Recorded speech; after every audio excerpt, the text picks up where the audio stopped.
Comment se prépare la mobilisation du 5 décembre? Je sens, en tout cas, et je ne suis pas le seul, une mobilisation importante qui se prépare.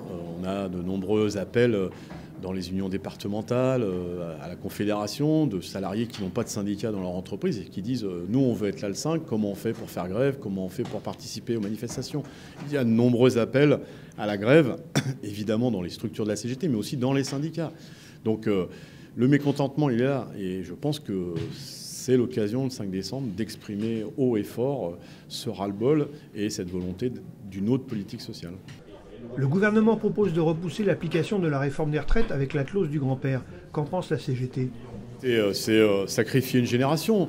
Moi, je dis à ceux qui vont nous regarder et nous écouter, regardez pas que votre petit-fils ou votre petite-fille, votre enfant dans les yeux et lui dire « moi, je vais partir à 62 ans ou à 60 ans, mais toi, tant pis pour toi, tu vas bosser jusqu'à 70 ou 75 ans. » C'est pas ça la solidarité. La solidarité, c'est de léguer aux générations futures des droits meilleurs que ce que nous avons. Donc la clause grand-père, il la remballe et on garde notre système solidaire.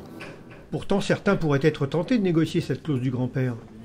Nous, ce qui nous intéresse à la CGT, c'est le rassemblement, l'unité. Je crois que l'unité, elle est large. Je pense notamment aux Gilets jaunes, par exemple, aux médecins que nous avons croisés dans la rue le 14 novembre, aux avocats qui appellent. Voilà, il y a toutes les conditions pour se rassembler. Donc tous ceux qui essayent de jouer la division, tous ceux qui vont essayer de ramasser quelques miettes sont voués à l'échec. L'heure est à la mobilisation et c'est là-dessus qu'on va travailler. Cette réforme va définir les retraites des générations à venir. Quel message adressez-vous aux jeunes?